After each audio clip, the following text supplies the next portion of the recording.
دجال کون ہے؟ دجال کہاں ہے؟ دجال کب نکلے گا؟ اس کی نشانیاں کیا ہیں؟ وہ کون سے صحابی ہیں جنہوں نے دجال کو دیکھا؟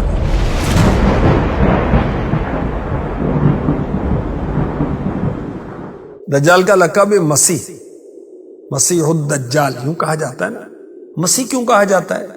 کیونکہ اس کی ایک آنکھ یوں کہ وہاں ڈھلا ہی نہیں ہے، بلکہ وہاں گوشت مکمل ملا ہوگا، اور اس کو دھوکہ باز اور فریب کار ہونے کی وجہ سے دجال کہا جاتا ہے۔ اس کی ماں کون ہے؟ اس کا باپ کون ہے؟ اس کا باپ کوئی انسان اور ماں ایک جننی ہے۔ کہاں پیدا ہوا؟ مصر میں، شہر کوس۔ اور کس دور میں؟ اس کی پیدائش سلیمان علیہ نبینا علیہ الصلوۃ والسلام سے پہلے ہو چکی۔ سلیمان علیہ السلام نے ہی اس کو قائد کیا۔ اس کا حلیہ کیا ہے؟ جوان مرد، دراز قد، ایک آنکھ سے کانا، دوسری آنکھ خون آلود، سینہ چوڑا ذرا اندر کی طرف دھسا ہوا، پیشانی چوڑی، بال گھنگریالے، جسم پر بہت زیادہ بال، دونوں پنڈلیوں کے درمیان فاصلہ۔ اس وقت کہاں ہے دجال؟ سمندر کے کسی انجان جزیرے پر موجود ہے اور کسی گرجے میں قید کیا ہوا ہے۔ ہاتھ اس کے گردن سے ملا کر باندھ دیے گئے ہیں اور اس کے پیر گھٹنوں سے لے کر ٹخنوں تک لوہے کی زنجیروں سے بندھے ہوئے۔ اس کے نکلنے کی نشانیاں کیا ہیں؟ دجال کے خروج کرنے سے یعنی نکلنے سے 3 سال پہلے دنیا میں عام قحط پھیل جائے، جانور ہلاک ہو جائیں گے، فتنہ گری ہوگی، لوگ ایک دوسرے کو قتل کریں گے، ایک دوسرے کو جلا وطن کریں گے۔ تب دجال مشرق کی سمت سے نکلے گا۔ غذائی قحط بھی ہوگی، علمی قحط بھی ہوگی، روحانی قحط بھی برپا ہوگا، دینی معاملات میں کمزوری ہوگی، علماء دیندار لوگوں کی قلت ہوگی۔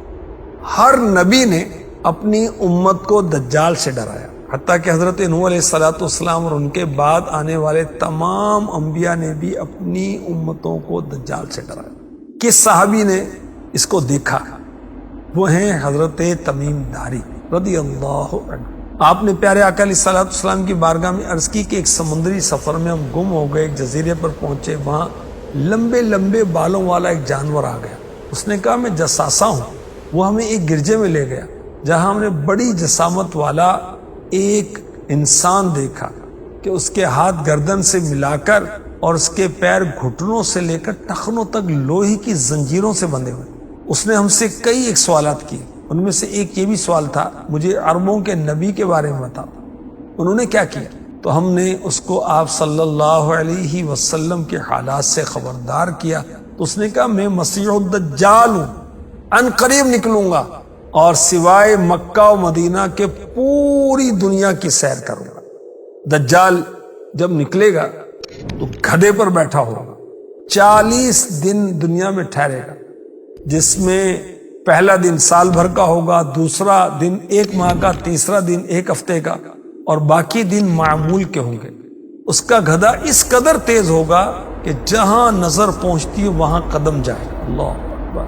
پوری زمین پر پھرے گا مگر مکہ اور مدینہ میں داخل نہیں ہوگا۔ پہلے پہل بہت دینداری کا مظاہرہ کرے گا، لوگوں کو دین کی دعوت دے گا، نیک اعمال کی طرف بلائے گا، یہاں تک کہ ملک شام چلا جائے اور وہاں جا کر جامع مسجد دمشق کے قریب غائب ہو جائے گا۔ ایسا غائب ہوگا کہ لوگ اس کو بھول جائیں گے۔ پھر ملک شام میں نہر کسوا کے قریب ظاہر ہوگا، نبوت کا دعویٰ کرے گا۔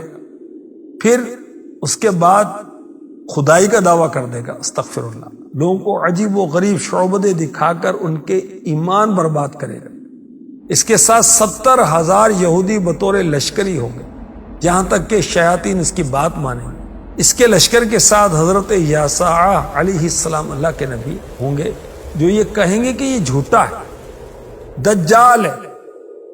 اسی پھیرے میں دجال حضرت خضر علیہ السلام کو شہید کر دے گا اور مسلمانوں کو حضرت امام مہدی رضی اللہ تعالی عنہ کے ساتھ بیت المقدس میں محصور کر دے گا، بند کر دے گا، یہاں تک کہ حضرت عیسیٰ علیہ السلام آسمانوں سے نزول فرمائیں گے۔ کہاں پر؟ ملک شام میں، جامع مسجد اموی کے مشرقی کنارے پر۔ دجال جب آپ علیہ السلام کو دیکھے گا تو خوشبو سے پگھلنا شروع ہو جائے گا، جیسے نمک پانی میں پگھلتا۔ اس وقت نماز کی تکبیر کہی جا چکی ہوگی، حضرت عیسیٰ علیہ السلام امام مہدی رضی اللہ عنہ کے پیچھے فجر کی نماز ادا کریں گے، پھر آپ علیہ السلام دجال کا پیچھا کریں گے اور مقام لد پر اس کو قتل کر دیں گے۔ اللہ پاک رحمت فرمائے، ہمارا ایمان سلامت رکھے، آمین۔